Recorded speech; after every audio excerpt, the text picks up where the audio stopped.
chez nous. Une Afrique avec des buildings originaux de haut standing, un système de santé tradit moderne, où l'art, les valeurs culturelles et les croyances africaines ne font qu'un. Cet ensemble, régenté par des décisions politiques endogènes fortes. C'est ce libre cours que l'on donne à l'imagination quand on en vient à l'afrofuturisme. C'est un concept aux origines afro-américaines apparu dans les années 90. Un mouvement pluridisciplinaire porté essentiellement par des artistes qui impulsent l'émancipation du peuple noir et la revalorisation de son patrimoine.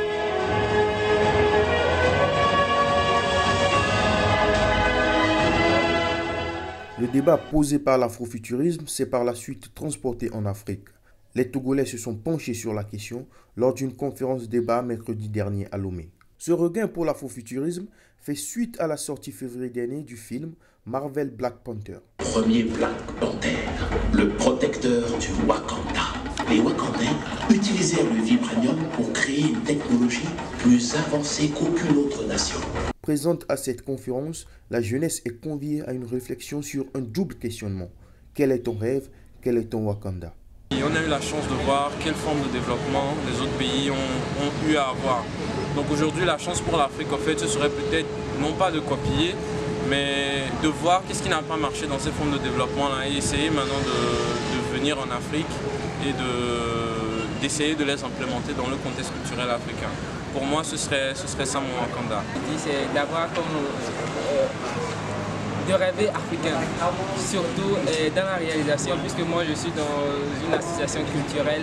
Déjà, nous essayons à la base de permettre à nos jeunes frères de réfléchir, de penser africain.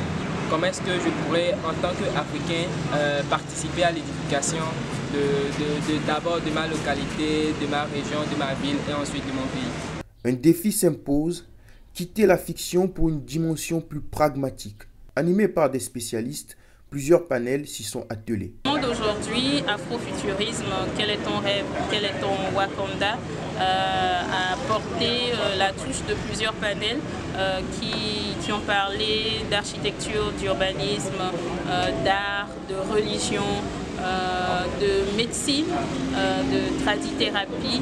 Et donc c'est très important d'utiliser les éléments du patrimoine africain dans l'architecture, utiliser les matériaux locaux, les matériaux localement disponibles, se baser sur nos arts tels qu'on les pratique depuis le temps de nos ancêtres et en faire des choses extraordinaires, des choses originales. Il faut valoriser le peu qu'on a et le mettre à une certaine échelle pour qu'il puisse être vu et puisse créer la dynamique futuriste qu'on voit aujourd'hui via Wakanda. Wakanda ou pas Wakanda, l'Afrique de demain devra gagner une place prépondérante dans le concert des nations en valorisant ses connaissances endogènes et son patrimoine.